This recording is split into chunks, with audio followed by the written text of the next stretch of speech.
하는 목적이 있어요. 심지어 풀 한 포기도 그렇고 돌멩이 하나도 그냥 있는 것이 아니라 다 존재의 목적이 있는 것이죠.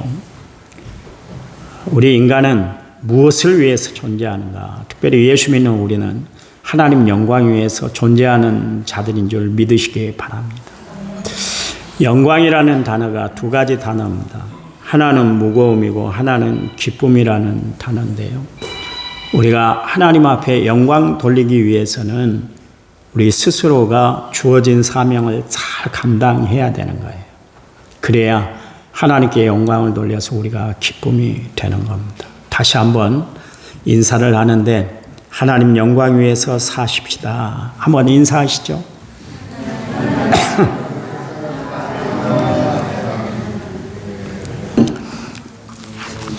자, 성경책 위에 우리의 두 손을 얹고 믿음을 고백드립니다. 저는 예수 믿어 구원받았습니다.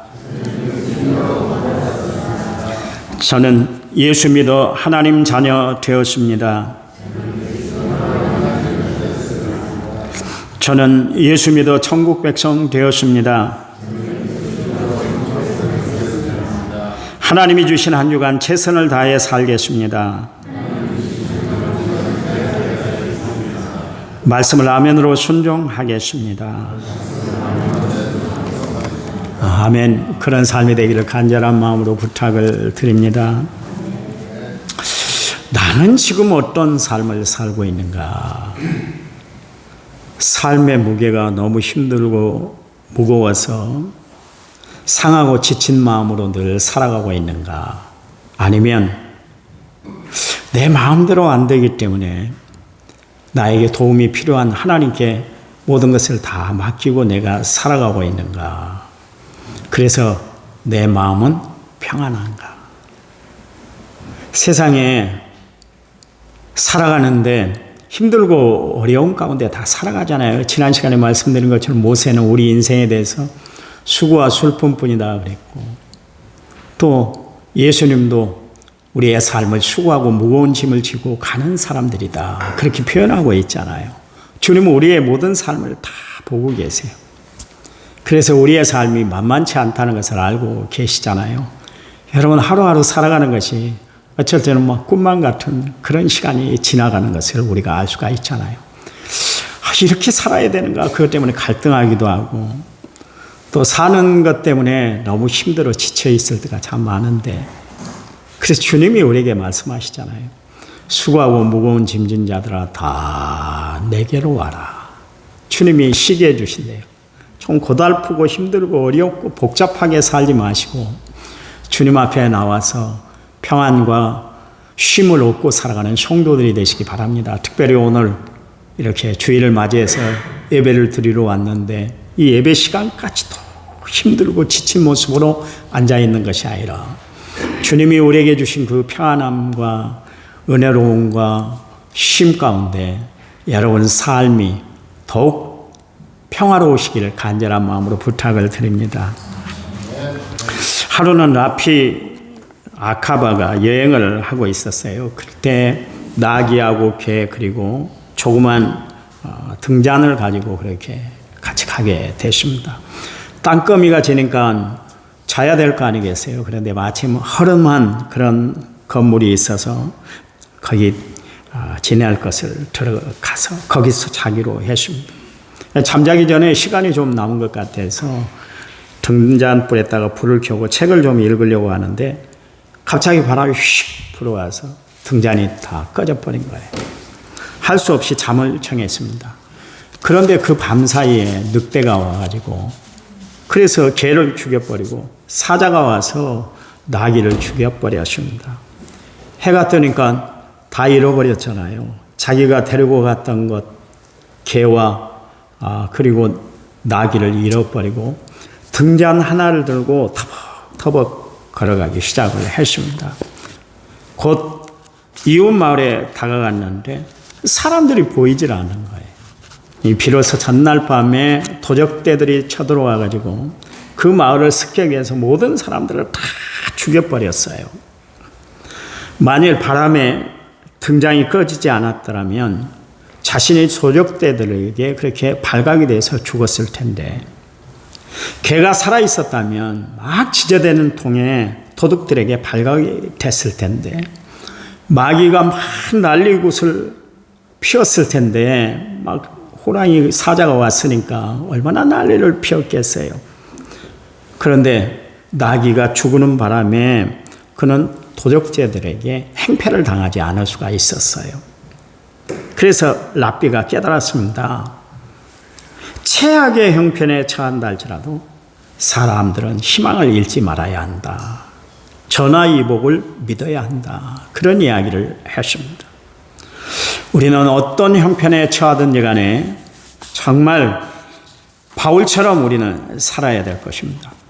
바울은 참 훌륭한 사람이에요. 주를 위해서 최선을 다했던 사람 아닙니까? 대부분 바울이 훌륭한 책들을 많이 썼는데, 여러분 성경에 신약 성경이 27권으로 되어 있습니다. 그런데 바울이 13권의 책을 썼다 그래요. 그 중에 만약 히브리서까지, 출처가 정확하지는 않지만 히브리서까지 바울이 지었다면 14권의 책을 썼어요.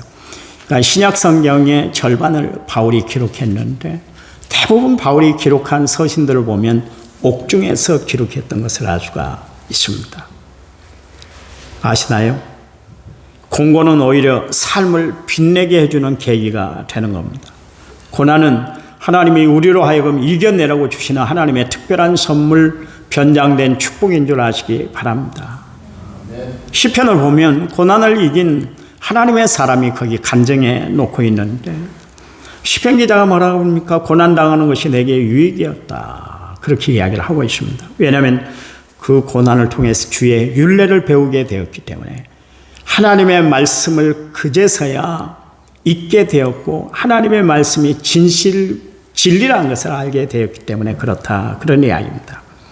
시편 119편 67절 말씀에 고난 당하기 전 내가 그렇대나 했더니 이제는 주의 말씀을 지켜내고 있습니다. 고난이 오니까 그래, 내가 붙들을 것은 하나님 말씀밖에 없구나. 그렇게 생각하겠다. 그런 이야기입니다.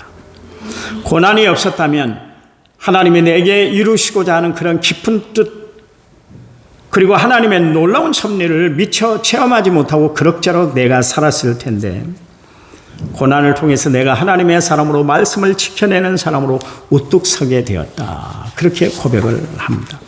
그래서 바울이 이야기하지 않습니까? 로마서 8장 28절 말씀에 생각하건대 현재의 고난은 장차 나타날 영광과 좋게 비교할 수 없대요. 비교 불가돼요. 여러분, 그래요. 이 말이 바울이 한 이야기 아닙니까? 고난의 틈바구니 속에서 하나님의 일들을 정말 최선을 다해서 감당했던 바울이 고백했던 내용이에요. 여러분 명심하시기 바랍니다. 기억하시기 바랍니다. 나만 당하는 고난이 아니에요. 주님은 나보다 더 많은 고난, 더 힘든 고난, 더 어려운 고난을 당하셨잖아요. 이 땅에 계실 때 가장 큰 치욕을 당하셨습니다. 인간 이하의 대접을 받았어요. 그리고 처절한 고통 속에서 누구의 도움을 받지 못하고 외롭게 쓸쓸하게 십자가의 길을 걸어갔던 것을 알 수가 있습니다. 그러니 나만 당하는 고난이라고 생각하면 안 되는 거예요. 여러분, 우리가 즐겨 부르는 복음성가 가사가 있는데 이 내용 아닙니까? 왜 나만 겪는 고난이냐고 불평하지 마세요. 고난 뒤편에 있는 주님이 주실 축복 미리 보면서 감사하세요. 너무 견디기 힘든 지금 이 순간에도 주님이 일하고 계시잖아요. 남들은 지쳐 앉아 있을지라도 당신만은 일어서세요. 힘을 내세요. 힘을 내세요. 주님이 손잡고 계시잖아요. 주님이 나와 함께함을 믿는다면 어떤 역경도 이겨낼 수 있잖아요. 2절, 왜 이런 슬픔 찾아왔는지 원망하지 마세요. 당신이 잃은 것보다 주님께 받은 은혜 더욱 많음에 감사하세요. 너무 견디기 힘든 지금 이 순간에도 주님이 일하고 계시잖아요. 남들은 지쳐 앉아 있을지라도 당신만은 일어서세요. 힘을 내세요. 힘을 내세요. 주님이 손잡고 계시잖아요. 주님이 나와 함께함을 믿는다면 어떤 고난도 어떤 슬픔도 다 이겨내고 견뎌낼 수 있잖아요. 여러분, 이 세상 살아가면서 나만 당하는 고난이 있다 할 것 같으면 참으로 견디기 힘들고 어려울 거예요. 그 시절에는 차마 맞서기가 참 대단히 불편할 거예요. 그런데 내가 위로가 되고 용기가 되고 감당할 수 있는 힘이 되는 것은 주님이 나보다 더 큰 고난, 더 큰 시련, 더 큰 아픔들을 다 당하셨다는 거예요. 그러니 나보다 더 많은 고통, 고난, 시련을 당한 그 주님이 내 모든 것을 다 대신 져주신다는 것은 나에게 얼마나 힘이 되는지 모릅니다. 저희 큰아들이 결혼하기 전에 엄청나게 고민을 하더라고요. 맨날 며칠 잠을 못 자고 막 끙끙거리더라고요. 어느 날 아빠 할 말이 있어요. 큰아들은 큰아들입니다. 작은아들하고 또 틀려요. 우리 작은아들은 얼마나 다정한지 몰라요. 근데 큰아들은 얼마나 묵묵하고 듬직한지 몰라요. 말을 잘 안 합니다. 역시 장남들은 장남들이 있다. 우리 교회도 봐보세요. 우리 야일만 장로님, 김재영 장로님 든든하시잖아요. 장남들이라 그래. 말수가 없잖아요. 말수가. 저의 어려운 문제를 나한테 그때서야 비로소 이야기를 하는 거예요. 그랬더니 알았어. 내가 해결해 줄게. 해결이 되잖아요. 나 혼자만 갖고 나만 고통스러워하고 나만 힘들어하지.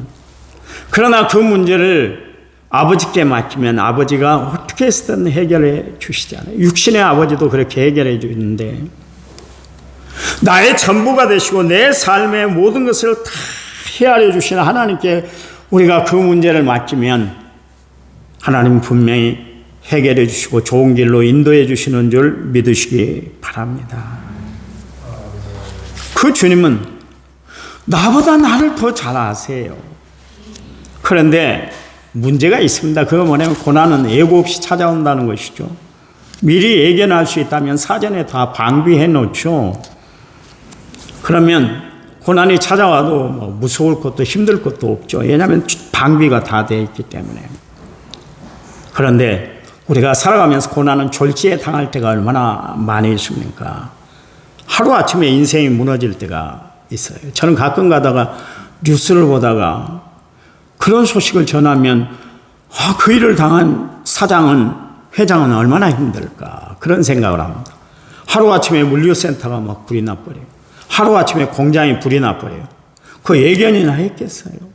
그 일을 당하면 얼마나 힘들겠어요. 인생 전부가 다 무너지고 지금까지 쌓아놨던 사회적 업적들이 다 무너지는 순간이 그 순간 아니겠습니까? 그렇잖아요. 사랑하는 사람을 한순간에 떠나보낼 수가 있습니다. 밤잠을 설쳐 이루었던 사업이 하루아침에 무너질 때가 있습니다. 건강할 줄 알았는데 그래서 매일 그렇게 나는 건강하게 씩씩하게 아침 되면 벌떡 일어나고 그리고 낮에는 열심히 활동하고 저녁에는 편안하게 집에 들어와서 잠잘 것이다 생각했는데 하루아침에 내 몸을 가눌 수가 없을 정도로 그리고 내 몸을 어떤 기관에 의탁을 해야만 내가 움직일 수 있는 그런 상황이 나에게도 다가올 때가 있습니다.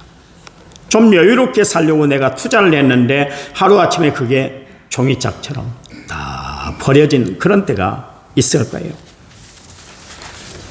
성경에 보니까 야곱이 그랬습니다. 야곱은 자신이 쌍둥이로 태어났는데 그가 시간상 둘째 아들로 태어났지 않습니까? 이게 평생에 자신에게는 한이 됐어요.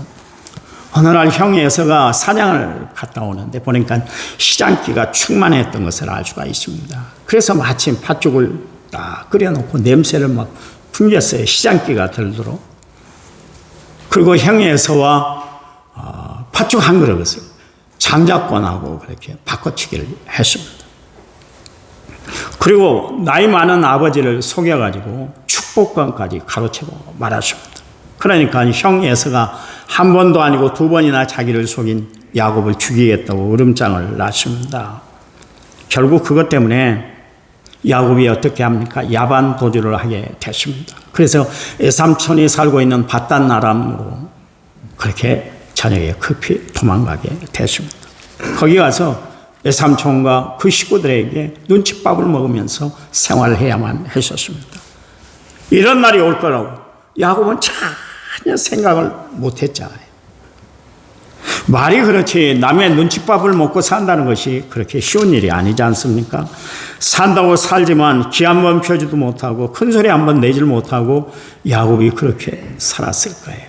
그래서 바로 앞에 가서 내가 지금까지 인생 살아왔는데 내가 20년 동안 정말 예삼촌 라반에게 그런 이야기를 하잖아요.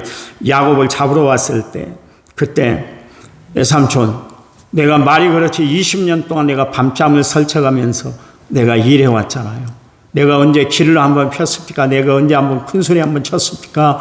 언제 한번 내 주장이라도 제대로 하고 내가 산 적이 있습니까? 나 밥 먹을 때도 눈칫밥 먹으면서 살았었어요. 그런 이야기를 하지 않습니까? 그렇잖아요. 성경에는 나오질 않았지만 저가 풀이하면 그렇습니다. 얼마나 힘들었겠어요. 그렇잖아요. 거기서 생활할 때 얼마나 힘들었는지 몰라요. 그러나 하나님이 그것을 잘 이해하심으로 말미암아 그때에 아이들을 낳아서 이스라엘의 12지파의 근간을 이루도록 하나님이 역사했던 것을 알 수가 있습니다. 드디어 속이는 자 야곱이 고향으로 이제 돌아오게 됐는데 약복강가에서 천사들과 씨름해서 이겼지 않습니까? 여러분 야곱이라는 이름은 뜻은 속이는 자라는 그런 이름의 뜻이 있습니다. 미국 사람들이 야곱이라는 이름을 많이 씁니다. 제이콥이다 그래서 야곱이라는 이야기를 하는데요. 이름을 많이 쓰는데 사실 이름의 뜻은 그다지 좋은 이름의 뜻이 아닙니다. 속이는 자입니다. 남을 철저히 속여먹는 사람, 사기꾼이에요. 사기꾼. 네, 하나님께서 약복강가에서 이 야곱의 이름을 개명을 시켜주는데 이스라엘이다. 하나님의 사랑과 겨루어서 이겼다. 그래서 이김의 상징인 이스라엘로 명명을 해줬어요. 여러분 그 백성이 아직도 그 나라를 이루고 있잖아요. 이스라엘. 이기는 자예요. 이스라엘이 지금까지 접은 적이 있습니까? 아니요. 그 아랍권에 펄돌 뭉쳐서 그 포위돼서 살아가고 있는 백성들인데도 불구하고 나라인데도 불구하고 지금도 세계적으로 큰 소리치고 살잖아요. 세상에 그런 나라가 어디 있습니까? 미국의 웬만한 나라는 다 가서 중재를 하고 어떻게 해서든 문제를 해결하고 하지 말라고 막 그렇게 엄포를 놓는데 이스라엘만큼은 어떻게 미국도 못하잖아요. 그 강한 나라가 됐어요. 왜요? 하나님이 이기는 자란 뜻의 이스라엘이라는 이름으로 명명해 줬기 때문에 그렇습니다. 하나님은 참고 기다리고 인내하는 사람들에게 이기는 자라는 그런 특별한 타이틀을 붙여주는 줄 믿으시기 바랍니다. 여러분 힘들고 어렵고 복잡하죠. 왜 그렇게 어려워요? 그렇게 어려워요. 사람들 만나면 세상 살기 좋아요. 그런 사람 한 사람도 없어요. 몇 년 근간에 우리가 살아가는데 너무 힘듭니다. 제가 이제 교회 20년 됐는데 제가 부임에 와서 있던 성도들의 기업체 3분의 2가 지금 문 닫았어요. 문 닫았어요. 심각한 위기입니다. 여러분 큰 위기예요. 이게 우리 교회 교인들만 겪고 있는 것이 아니라 우리나라 전체 자영업자들이 그렇게 힘들고 어렵게 살아가고 있어요. 이런 때 우리가 누구의 힘을 의지하고 살아야 되겠어요? 세상 의지했더니 세상 바라봤더니 일어났던 것이 아니라 더 힘들고 어려워졌잖아요. 이런 때에 믿음의 주여 또 온전케 하시니 예수님을 바라보고 살아가시기 바랍니다. 그분이 이기도록 여러분의 삶을 붙잡아 주시고 인도해 주실 줄 믿으시기 바랍니다. 그런가 하면 물에서 건짐을 받았다는 이름의 뜻을 가지고 있는 모세, 그가 애굽의 화려한 궁궐에서 왕자로 지내다가 애굽 사람을 쳐 죽였다는 것 때문에 그게 바로에게 발각이 나서 결국 미디안 광야로 도망가지 않습니까? 거기서 이드로의 딸인 이 시보라를 만남으로 말미암아 양을 치는 목자가 되십니다. 꿈엔들 생각했겠어요. 꿈엔들 생각했겠냐 말이에요. 하루아침에 왕자의 신분에서 양을 돌보는 목자로 그렇게 전락하게 되십니다. 잠자는 것, 먹는 것, 입는 것, 씻는 것, 짐승과 더불어서 냄새나는 그곳에 살아야 한다는 것이 얼마나 힘들고 고통스러울 것이에요. 자신 스스로가 문제를 다 해결하고 살아야 됐었어요. 전에는 옷 입혀주는 사람들까지 있었고 밥 먹여주는 사람들까지 다 있어서 손 하나 껐다가 하라고 살았던 사람이 모세였는데 지금은 자신이 다 모든 것을 다 처리해야만 했었습니다. 얼마나 답답했겠어요. 이런 현실이 올 거라고 모세가 생각이나 했겠습니까? 그렇게 처가살이를 40년 동안 하셨습니다. 얼마나 눈치가 보였겠어요. 약해질 대로 약해진 모세에게 하나님이 어느 날 나타나셔서 모세에게 말씀합니다. 그랬더니 모세가 자신을 부르는 하나님을 바라본 것이 아니라 자신의 처지를 바라봤어요. 그러니 얼마나 처량했겠어요. 그렇잖아요. 얼마나 처량했겠어요. 그래서 하나님이 호렙산 가시떨기 나무 아래에서 모세를 부를 때 그가 계속해서 자신 없는 소리를 하고 있잖아요. 하나님, 내가 누구에게 하나님이 나를 쓰시려고 하십니까? 나 바로 앞에 가서 입 하나 뻥끗할 수도 없어요. 그 양반 대단한 권력을 가지고 있는 것 저가 궁궐 생활을 해봐서 잘 알지 않습니까? 그러니 내가 그 앞에 가서 뭐라고 말하겠습니까? 나는 용신도 못해요. 설령 내가 그 앞에 간다 할지라도 그에게 말 한마디 하지 못할 것이고 이스라엘 백성들 앞에서 내가 어떻게 조리 있게 그들에게 하나님의 말씀을 대신 전할 수 있겠어요? 나는 입이 뻣뻣한 사람이요. 난 말재주가 없어요. 말주변이 없어요. 하나님 다 아시잖아요. 아니 내가 바로와 백성들에게 가서 하나님이 내 백성은 이스라엘 백성들을 구출해내라 그렇게 말씀하신다고 하는데 그렇게 얘기하면 그들이 야 네가 만난 하나님은 도대체 누구냐 그러면 내가 하나님에 대해서 뭐라고 설명을 해드려야 돼요? 나는 하나님에 대한 지식까지도 없어요. 그런 이야기를 했습니다. 그러니 하나님 잘못 보신 거예요. 하나님이 사람 잘못 보셨어요. 그 이야기를 계속 하고 있는 거예요. 그런데도 하나님께서 계속 너는 출애굽의 적임자야. 바로에게 가서 동족 이스라엘 백성들을 구출해내라. 가게 하라. 말하라. 그렇게 말씀하시는 거예요. 그때 모세는 완전히 기가 다 꺾여버렸었습니다. 자신감이 땅에 떨어져 있었을 때였습니다. 그때 모세에게는 자존감이라고는 하나도 찾아볼 수 없는 그런 현실이었습니다. 모세에게는 자신감도 자존심도 패기도 야망도 자신에 대한 의지도 다 떨어진 때 그때 하나님이 나타나셔서 모세를 사용하세요. 여러분 하나님은 어느 때 사용하시는가? 어느 때 역사하시는가? 내가 가장 힘들어할 때, 내가 가장 절망스러워할 때, 내가 가장 밑바닥에 떨어져 있을 때 그때 하나님이 역사하시더라고요. 희한해요. 주님 내가 해볼게요. 나 할 수 있어요. 하나님의 능력으로 내가 할 수 있어요. 그러면 하나님이 쓰시질 않더라고요. 하나님 나는 아무것도 안 해요. 주저하는 자 하나님이 나에게 힘 주셔야 돼요. 하나님이 나에게 지혜를 주셔야 돼요. 하나님이 내 입술을 빌려 주셔야 돼요. 하나님이 역사해 주셔야 돼요. 그렇게 무릎 꿇을 때 하나님이 인도하시더라고요. 제가 이야기했잖아요. 제가 일반 대학을 다니다가 이제 신학대학을 가게 됐습니다. 군대 갔다 와서. 얼마나 기도를 많이 했겠어요. 막 은혜를 받아서 펄펄 날 때였습니다. 교회에서 철야를 하고 밤새 기도하고 그랬던 사람이었죠. 신학대학을 가서 마지막 시험을 치르고 면접을 하는데 면접관이 저 부안 출포교회 출신 교수님입니다. 잘하셨어요, 우리 목사님하고. 저는 몰랐죠. 그렇게 잘한 목사님인 줄, 교수님인 줄. 질문을 하는데, 야, 여성결교회가 어디 있어? 물어보더라고요. 그 양반이 저희 여성결교회 오셔가지고 몇 번 설교하고 가셨던 분이었어요. 나는 몰랐어요. 그랬더니 여수에 있습니다. 그랬더니 그때 막 군대 갔다 왔을 때였거든. 그래, 여수 성결교회가 여수다야? 그러시더라고요. 이 양반이 나한테 굉장히 안 좋은 감정이 있구나. 내가 대답을 잘못했는가 보다. 그래서 군대 갔다 왔으니까 뭐가 있겠어요? 폐기가 있으니까. 대한민국부터 시작을 했습니다. 여수 주소만 살짝 알려주더니 어디든 있습니다. 얘기만 하면 될 텐데 대한민국부터 시작해서 전남 여수시 고소동 622번지입니다. 다 그렇게 해버려서. 그리고 떨어진 줄 알았어요. 터벅터벅 서울신학대학을 내려오는데 이 찬양이 불러지는 거예요. 주여 지난 밤 내 꿈에 패였으니 그 꿈이 이루어. 울먹거리들 불렀어요. 왜냐하면 떨어졌다고 생각했으니까.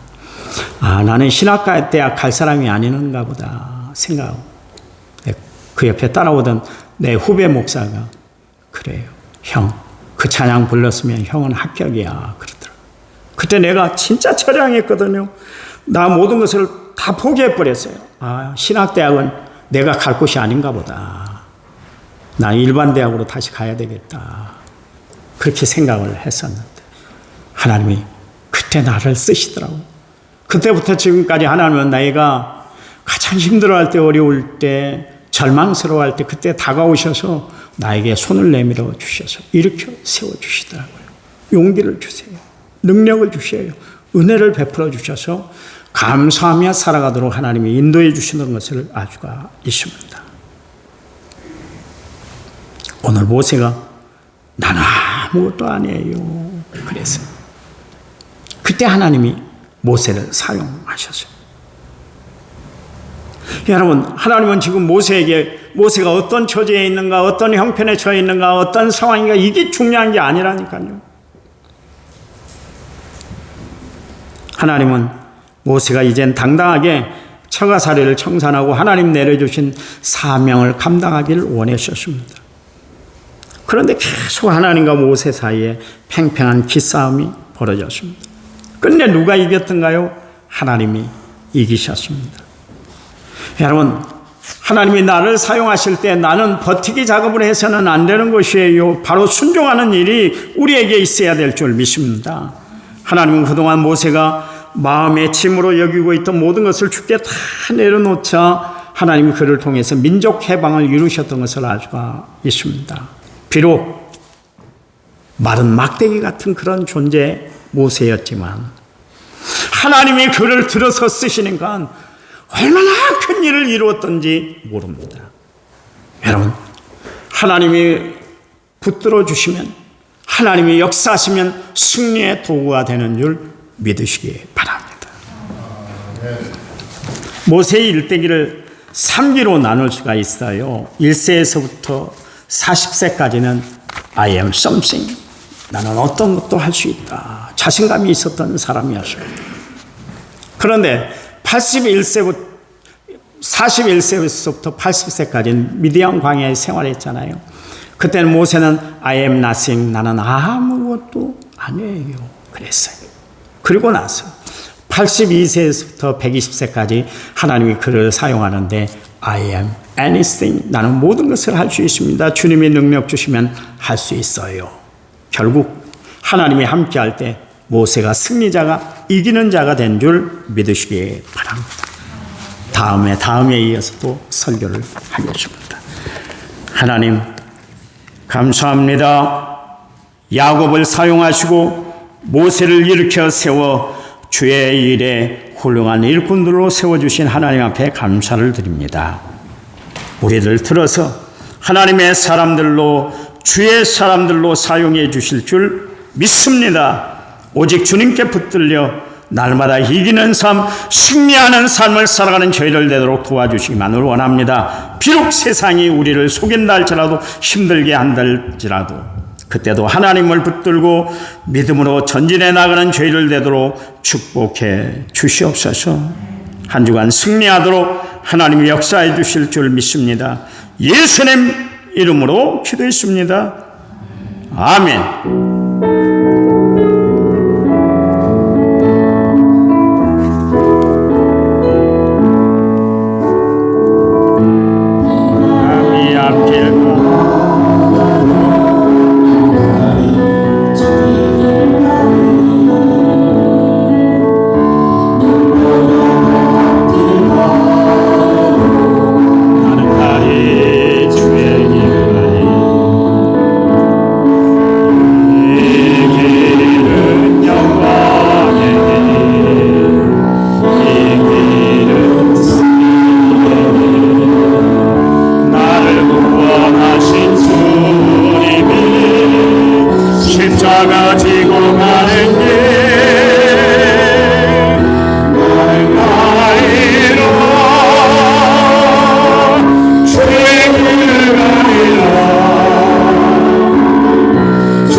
기도합니다.